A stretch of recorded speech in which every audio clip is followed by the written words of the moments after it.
ከዳዊት ጌታቸው ጋር ደግሞ ጥቂት ቆይታ እናደርጋለን። ደህና ነህ? በጣም እንዴት ነው?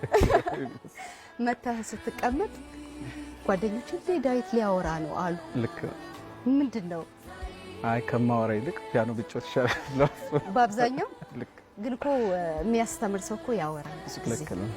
እንግዲህ ቦታው የማስተማሪያ ቦታ ሲሆን እናገራለን።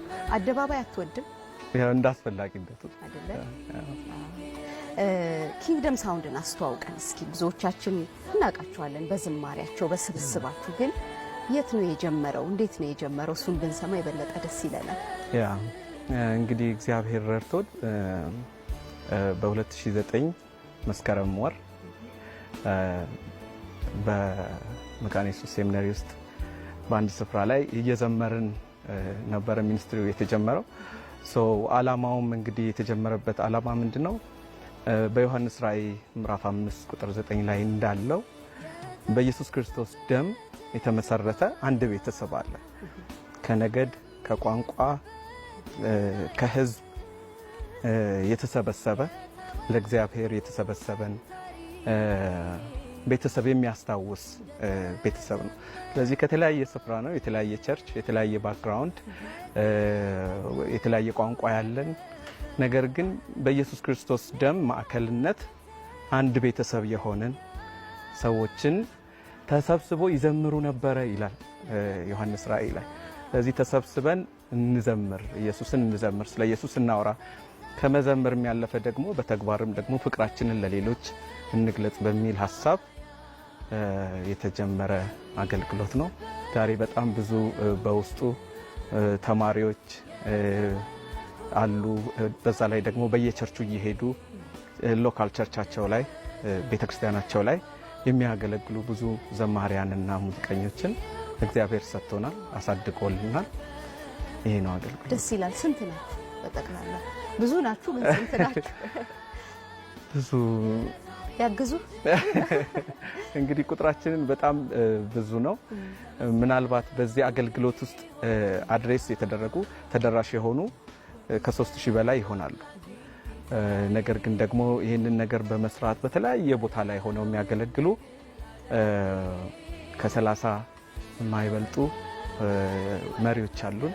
ከነሱ ጋር ሆነን ነው ይሄንን የምናገለግለው። በጣም ቆንጆ ሳየው በታዳጊነት በወጣትነት ሀያዎቹ መጀመሪያ ሀያዎቹ መጨረሻና ሰላሳዎቹ መጀመሪያ ምናልባት መካከል ያሉ የወጣቶች ስብስብ ነው።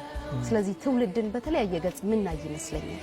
እንዴት ነው የምትረዳው ይሄንን እድሜና ይሄንን ትውልድ በብዛት አብራሃቸው ስለምትሰራ ማለት ነው? ያው እንግዲህ ይሄ ትውልድ በጣም የሚሳሳለት የሚያሳዝንም ደግሞ ጥሩ እድልም ያለው ትውልድ ነው። አንድ ነገር ነው በቃ ይሄንን ትውልድ ሳስብ ወደ አይኔ የሚመጣው እንግዲህ በጉብዝና ወራት ፈጣሪህን አስብ የሚለው ነውና ሰዎች በዚህ ጉብዝናቸው ጊዜ በጣም ብዙ ነገር ውስጥ የሚገቡበት ሰዓት ነው። ወጣቶች በህይወታቸው ላይ ትልቅ ውሳኔ የሚወስኑበት ጊዜ ስለሆነ ይህንን ጊዜ በእግዚአብሔር ቃልና እግዚአብሔርን በማወቅ ካልቃኘ ነው የሚቀጥሉትን ጊዜዎቻችንን የሚመራው ይሄ ዘመን ስለሆነ ትልቅ ትኩረትና ትልቅ ጸሎት፣ ትልቅ ርህራሄ ከአባቶች ዘንድና ከእናቶች ዘንድ የሚያስፈልጋቸው ይመስለኛል። ስለዚህ እኔ ለወጣቶች የምመክረው ነገር ምንድነው? የተለያየ ያንተም ወጣት ሸመገልኩ በተለያየ ነገር ውስጥ የሚያልፉ በጣም ብዙ ወጣቶች አሉ። በብቸኝነት፣ በአዲክሽን፣ በጭንቀት በጣም ብዙ ነገር ውስጥ የገቡ ወጣቶች አሉ። በዚህ ወቅት ነው የእግዚአብሔር ቃል ካገባንበት የሚያወጣ። ወጣቶችን በዚህ በጉብዝናቸው ወራት እግዚአብሔርን እንዲያውቁ ኢንከሬጅ አደርጋቸዋል። እውነት ነው። የወጣትነትን ነገር ካነሳን አይቀር አይናችን ላይ ነው። አንተም ወደዛኛው እድሜ እየተሸጋገርክ ያለው ለዚህ ጥሩ ማሳያ እዚህ ብሔራዊ ቲያትር አልተረሳሁምን ኮንሰርት ማንሳት በጣም ቀላሉ ነገር ይመስለኛል። እናስታውስ። ያ እንግዲህ በጣም በልጅነት ጊዜ እግዚአብሔር ረድቶን ከወንድሞቻችን ጋር ያደረግነው የአምልኮ ምሽት ነበረ። ትንሽ ከተለምዶ ወጣ ያለ ነገር ነበረ። በሚውዚካል አንደርስታንዲንጉም በሙዚቃ ቅኝቱም በአቀራረቡም ለየት ያለ ፕሮግራም አዘጋጅተን ነበር። እንደው አንቺ ስንት ዓመት ሆኖ አልተረሳም? 14 ዓመት። አዎ እሺ ቀጥታ ያ በዛ ውስጥ እንግዲህ እግዚአብሔር በጣም ብዙ ነገር ነው ያስተማረን። ነገር ግን አልተረሳውም ስለሚለው መዝሙር በእርግጥ ኢንተርናሽናል ሶንግ ነው ሪአሬንጅ አድርገን ነበር የሰራ ነው። አንድ ነገር ትዝ ይለኝ ነበረ። በቤተሰባችን ውስጥ በቃ አባታችን በጣም ይወደናል። አደግ ብለን እሱ እየሸመገለ ሲሄድ ማስታወሱ እየቀነሰ ይሄዳል። ስለዚህ የትኛው ልጅ ነው እያለ አንዳንድ ቀን ለማሰብ ሲቸገር እናየዋለን። እና አንድ እህት ይሄንን መዝሙር ከዘመርን በኋላ መጣችና እኔ አባቴ በህይወት እያለ ረሳኝ አለች። እኔም ሪሌት አደርጋት ነበር። እየደከሙ ሲሄዱ ሰዎች ሰውን ይረሳሉና አንድ ቃል ግን ትዝ አለኝ። ምንድነው? እስራኤልም እንደዚሁ የተረሳችበት ጊዜ ነበራት። እስራኤል ጽዮን እግዚአብሔር ተወኝ፣ እግዚአብሔር ረሳኝ ባለችበት ጊዜ እግዚአብሔር እንደዚህ አላት፣ ጽዮን ሆይ እናት ከሆዷ ለወጣው ልጅ እንኳን እስከማትራራ ድረስ ትረሳ ይሆናል።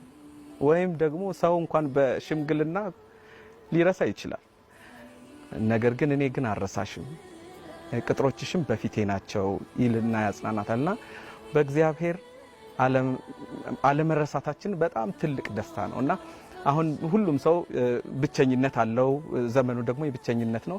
ነገር ግን እግዚአብሔር ሁሉንም ሰው በስም እንደሚያውቅ እንደማይረሳ በማንኛውም ሁኔታ ውስጥ እንዳለን የሚያስታውስ መዝሙር ነውና ያም ፕሮጀክት ናሽናል ቲያትር የሰራ ነው። የተረሱ ሰዎች ካሉ የተሰማቸው ሰዎች ካሉ እነሱን ኢንካሬጅ ለማድረግ ያዘጋጀነው ፕሮግራም። ስላልተረሳሁ ማናጨበጭው አብዛኛው እድሜህን በሙዚቃ ነው ያሳለፍከው። እንዳንተ ሙዚቃ ረሃብና ጥማቱ ለሆነ ሰው ቀጥሎ ምንድነው የሚያደርገው? ፓሽን ነው እንግሊዘኛው፣ አማርኛው በጣም ደስ ይለኛል። ለረሃብ ጥማት ነው የሚለው። ቀጥሎ ምንድነው ባይምሮህ የሚመጣው ነገር? ይሄንንም አደርጋለሁ ብለህ የምትለው? እንግዲህ እግዚአብሔር በጣም የጥበብ አምላክ፣ በጣም ደስ ይለኛል ሙዚቃን ስለሰጠን፣ አርትን ስለሰጠን፣ ጥበብን ስለሰጠን አንደኛ እሱን እንድናወድስበት የሰጠን ነገር ነው። ቀጥሎ ደግሞ እርስ በርስ ደግሞ እንድንተናነጽበት የሰጠን ነገር ነውና ሙዚቃን ሳስብ ያው እንግዲህ የጀመረው በዚህ ዘመን አይደለም። ከምድር ከመፈጠሩ በፊት እንደነበረ ለኢዮብ እግዚአብሔር ሲያስታውሰው እናያለን። ቀጥሎ ደግሞ በብሉይ ኪዳን የቀጠለ ደግሞ በአዲስ ኪዳንም ደግሞ አሁንም ያለ ወደፊትም ደግሞ በእግዚአብሔር ዙፋን ፊት እየዘመርን በገናን እየደረደርን የምንቀጥልበት ህይወት ነው ያለና እንግዲህ ሙዚቃን የውስጥ ስሜታችንን ለእግዚአብሔር የምንገልጥበት መንገድ አድርጎ እንደ ጥበብ እግዚአብሔር ሰጥቶናል ብዬ ነው የማስበው። እርስ በርስ ደግሞ እንድንተናነጽበት የተሰጠን በጣም ትልቅ ቱል ነው። አሁንም ገና አልተዘመረለትም። ገና ብዙ ይዘመርለታል። ገና ብዙ ያልተሰሙ ቅኔዎች አሉ። እግዚአብሔር እንግዲህ ምድሪቷን በሱ ቅኔ ይሙላው። አሜን። ቀደም ሲል ደጋግሜ ስል ሰምተህ ከሆነ ትንሳኤ ይሁንልን እያልኩኝ ነበረ። የጣቢያችን የበዓሉ መሪ ቃልም እንደዚሁ ትንሳኤ ይሁንላችሁ ነው። ትንሳኤ እንዲሆንልህ የምትፈልገው ጉዳይ አለ? ይሄ ነገር ቢነሳልኝ ብለህ የምትለው? በእርግጥ ትንሳኤ ሆኖልኝ ነው የመጣው። ወደ ኋላ መመለስበት ነገር የለም። ምንድነው ትንሳኤን ሳስብ እንግዲህ በጣም ብዙ ነገር ነው የያዘው። ትንሳኤ የኛ በጣም ልዩ የሚያደርገው በውስጡ በጣም ብዙ በረከቶችን ይዛል። እንደ ሁለቱን ላስታውስሽ። አንደኛው ልውውጥ የተደረገበት ሂደት፣ ታላቁ ልውውጥ ወይም ዘ ግሬት ኤክስቼንጅ የሚባለው የሆነበት፣ ኃጢአተኛው ጻድቅ የሆነበት፣ ጻድቁ ደግሞ ኃጢአተኛ የሆነበት ታላቁ ልውውጥ ማለት ነው። ኃጢአተኛ ሰው ከእግዚአብሔር ክብር ከወረደ በኋላ ከእግዚአብሔር ጋር ከተጣላ በኋላ ከክብሩ እንደወረደ ኢየሱስ ደግሞ በዙፋኑ የነበረ ከዘላለም በፊት የነበረ ጻድቅ አምላክ እንደ እግዚአብሔር ያለ አምላክ እሱ ደግሞ መጥቶ የኃጢአተኛውን ቦታ የወሰደበት ቦታ ነው። ስለዚህ በርባን የተለቀቀበት ኢየሱስ የታሰረበት ሁኔታ ነው። ለኛ ትልቁ ተስፋችን ነው።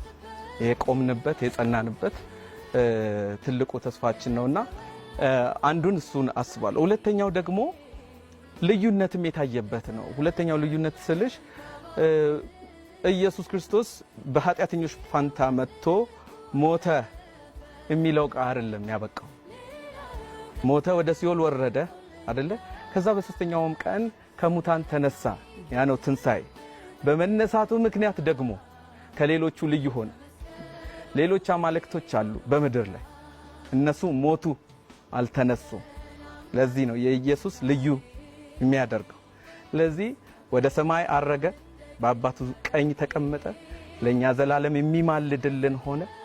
ከዛ ደግሞ ተመልሶ በክብር የሚመጣ ሊወስደን የሚመጣ አምላክ ስለሆነ ከሌሎቹ ይለያሉ። አማልክቶች አሉ፣ እሱ ግን ኢየሱስ ግን ልዩ ነው የሚያደርገው። ስለዚህ ትንሣኤ የህይወታችን ሁሉ ተስፋ የታደሰበት፣ ኃጢአታችን የተሻረበት፣ ከሞትንበት ከጨለማ የተነሳንበት፣ ወደ ዘላለም ህይወት የተሻገርንበት ትልቅ ማስታወሻችን ነው። እኛ በእርግጥ ይሄንን በበዓል ብቻ እናስበው፣ በየቀኑ እያሰብነው የምንጽናናበት ነገር ነው። በጣም ደስ የሚል ነገር ነው።